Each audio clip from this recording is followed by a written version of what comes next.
សូមជូនជម្រាបនៅបទត្រង់ចំណងជើងថាស្ថិតភ្នែកប្រានីព្រៀងដោយកញ្ញាកល្យានជាបងស្រីឆោយអនិច្ចាបងអើយភ្នែកបងពិការតាបាននរណាដឹកដៃបងបងស្រីនេះជ្រៀងមិនមីក្រូហ្វូនក៏ខានជ្រៀងយូរនេះអត់មានមីក្រូហ្វូនណាចិត្តអស់ថ្មនេះសន្តិ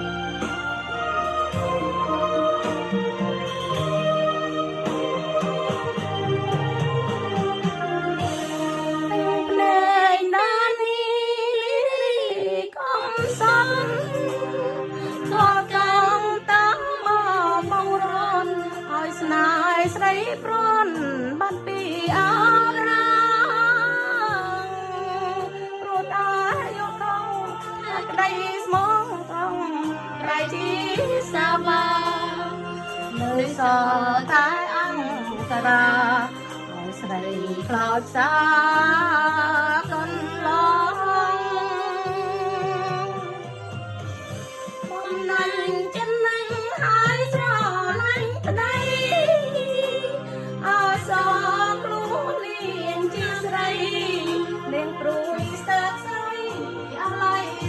មានមីក្រូហ្វូននេះណែជួយសងតាបានណាដឹងដៃប្របងយំស្ងាត់ភ្នែកងងសូនបងហើយវេទនីមិនដឹងទេ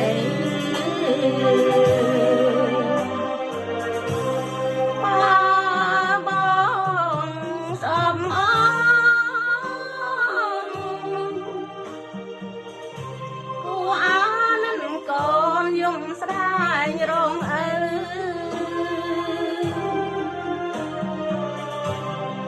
អូនយំមើលផ្លូវចាំជួបរាប់អើជាម្ចាស់សិនណា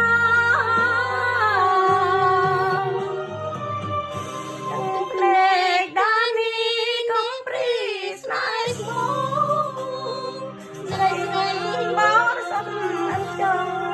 នៅទៀងអង្គប្រកបសង្ការ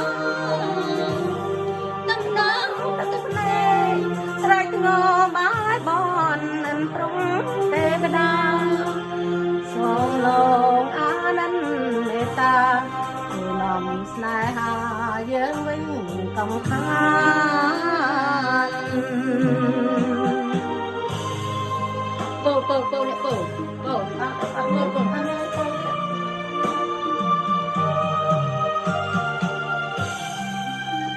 ចាប់ដល់បរបោ